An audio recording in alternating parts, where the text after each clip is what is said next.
Hey, it's Miranda from the Biedenharn Group. We are ready to make an offer on a home. This is super exciting, but we also know this can be a little scary and overwhelming. So we're going to walk you through so you know exactly what that looks like.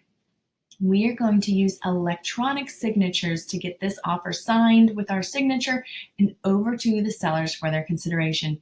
So let's hop on over into our email and see what this looks like.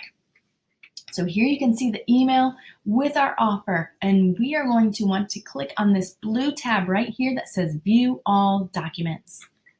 That is going to bring us over here to our internet web browser, and you should be able to do this electronic signing from either your desktop or your smartphone. Either one should be perfectly compatible. So now you can breeze through this and click this Start Signing and just go through and click all of your signatures that are indicated here as orange. But we are going to go through all these different documents first, just so you know and are familiar with the documents, and then we can come back and start our signing. So this first document is our Consumer Guide to Agency Relationships. This goes over the different kinds of relationships there are in real estate. Just breaks them down, more of a terminology type thing.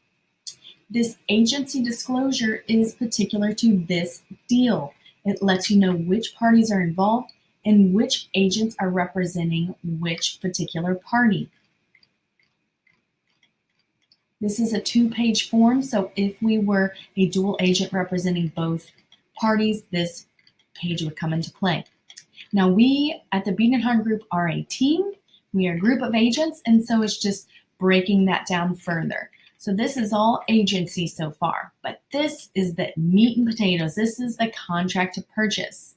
So here you'll have the date of the contract. You'll have your property address, your purchase price right here. If we're putting down any earnest money, any good faith money, letting the seller know we have all intentions on buying their property, that would be listed here. Well, what kind of buyer are we? Are we owner occupied? Are we rental investment property? And then how are we buying this property? Are we cash? Are we getting a loan on that property? What are we? What kind of buyer are we? And very important, but it's hidden down here, closing costs, settlement charges. What are we asking the seller to pay for on our behalf?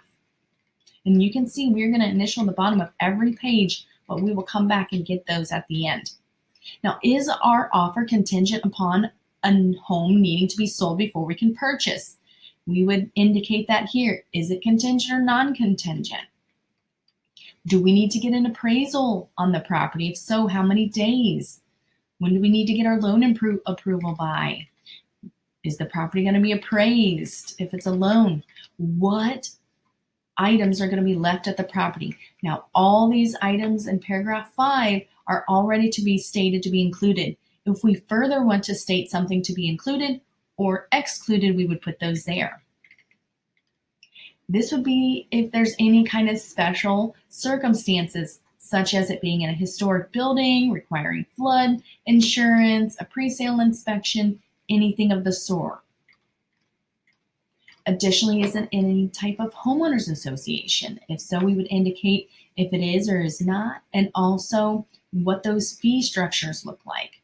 The owner is to keep this property maintained, just as when we saw it, when we're writing our offer, they need to maintain that same condition until they convey that property to us at closing.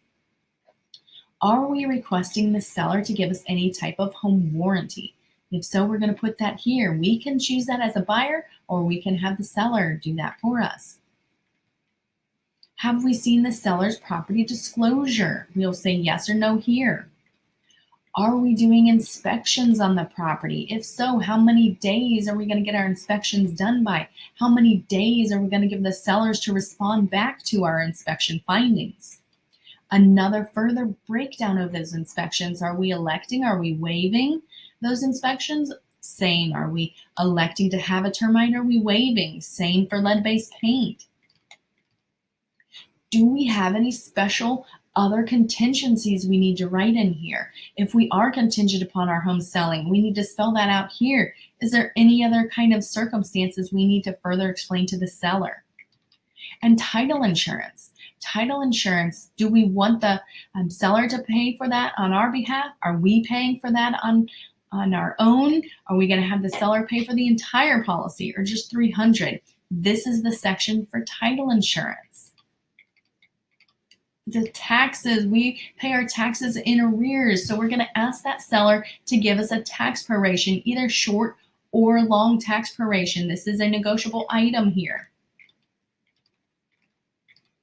Conveyance and closing. Who's going to be our title company? What date are we going to close by? When are we going to get possession? Is it going to be at closing? Are we going to allow the sellers a couple of days after the fact for vacating the property? Some other little hold harmlesses and other disclaimers here in the property. When are we going to give the sellers a chance to respond by? What is our deadline of our offer? So these are signature pages. This is just information about the agents here. So this is the last page of the contract itself. Then we're going to go into Remax's addendum to this contract. It's just letting you know kind of a checklist of things that need to be signed and gone over. Consumer guide, that was the very first one we went over. Do not call list. If you're on a do not call list, you know we will be calling you to facilitate the purchase of this property. Home warranty, it's just further explaining home warranties for you. Your responsibilities during inspections. Basically, you need to, there's a timeline we have to abide by in getting these findings over to the seller.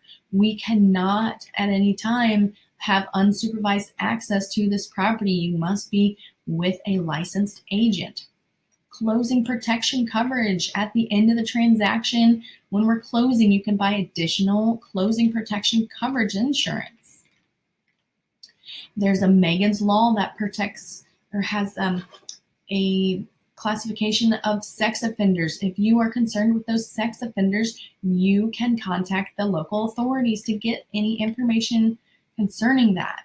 Hold harmless. All we know as agents is that you are buying the property as is. All we have is the same information you do as far as the seller's disclosure. This is a mold notice letting you know every home contains mold and that you are to be aware that that is the circumstance. Commissions. We obviously as agents earn a commission on the sale of this property.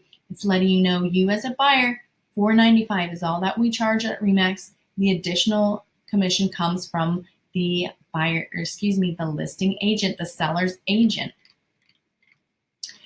This is a further explanation about home inspections. It's saying we recommend you get a home inspection, and it's saying, do you choose to have one or do you not choose to have a home inspection?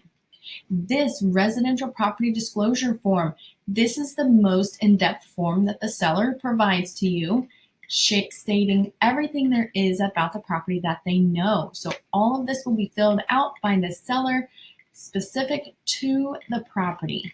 And you will initial off on all of these documents stating you have received this.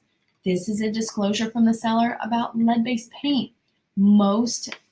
Any property before 1978 potentially could have it, but most sellers are always going to say they have no knowledge or no reports. And you're going to acknowledge that you have received that notice and then a pamphlet about that lead-based paint in your home.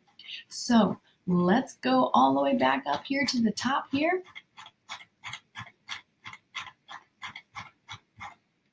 And let's start our signing.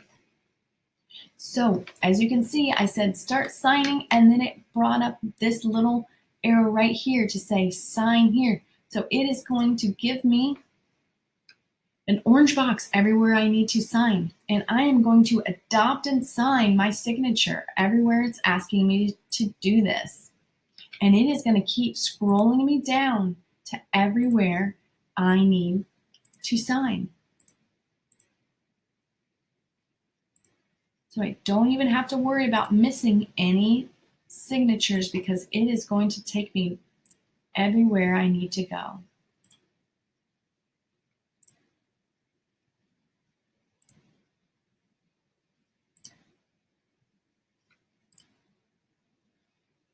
You can see I'm just clicking through. It's just prompting me to the next initial or signature. And again, you can scroll through. You can go back up to the top if you want. You are not stuck once you start signing. You are still free. Now you can see it's not prompting me to sign anything further, and it pops up with this message up here. You're almost done. Click the finish to send the completed documents back to the sender. So it's going to come back to me. So I'm going to hit this finish signing that is flashing right here. And I'm all done at this point in time. And it is going to send this, so you do not have to worry. It's going to send a copy to me, and it's also going to send a copy to your email. Look, it is letting me know, hey, all these documents have been signed. So you're going to have a copy in your inbox. That's it. That's all there is to an offer. Hope this helps, and hope we get it accepted.